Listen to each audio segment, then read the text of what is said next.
So here we have another modified figure. It happens to be a rectangular prism.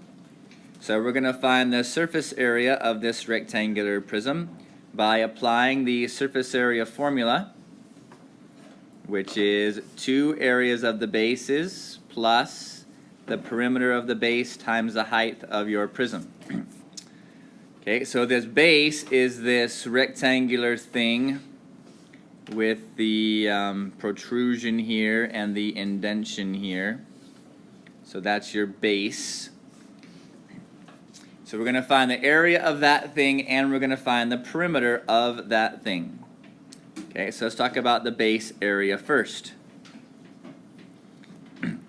So the area of this base is basically a rectangle that is 4 by 6 plus 6, which is 16 centimeters long and a amazing 8 centimeters tall.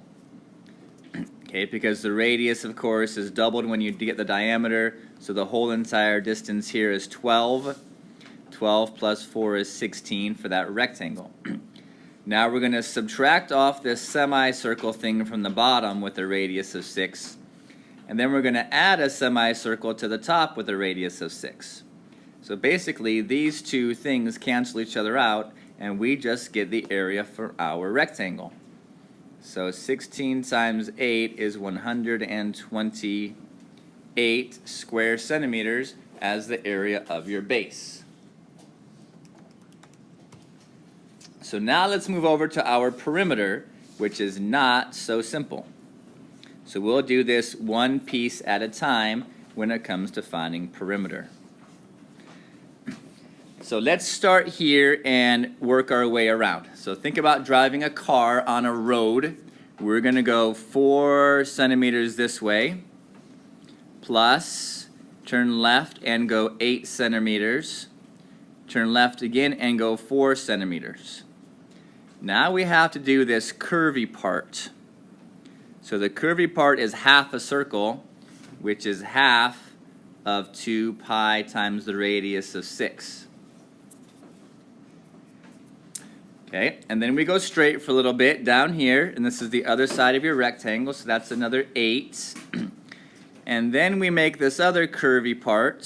We drive along that curve, which is another semicircle. So a half of 2 times pi times 6. So I have all of my perimeter lengths. Now I just have to add them up. So I'll add up all of my straight things. 4 plus 8 is 12 and 16. 16 and 8 is 24. So I have 24 straight units. And the half and the 2 pi cancel out, so that's 6 pi. The half and the 2, that's 6 pi. And I get 12 pi as my curvy part. Okay, so if I want to decimalize this, I put this in my calculator. 24 plus 12 pi.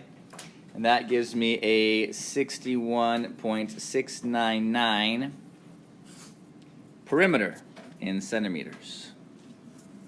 So now that I have the area of my base and the perimeter of my base, I can go back into my formula. So I have 2 times the area of your base, which was 128.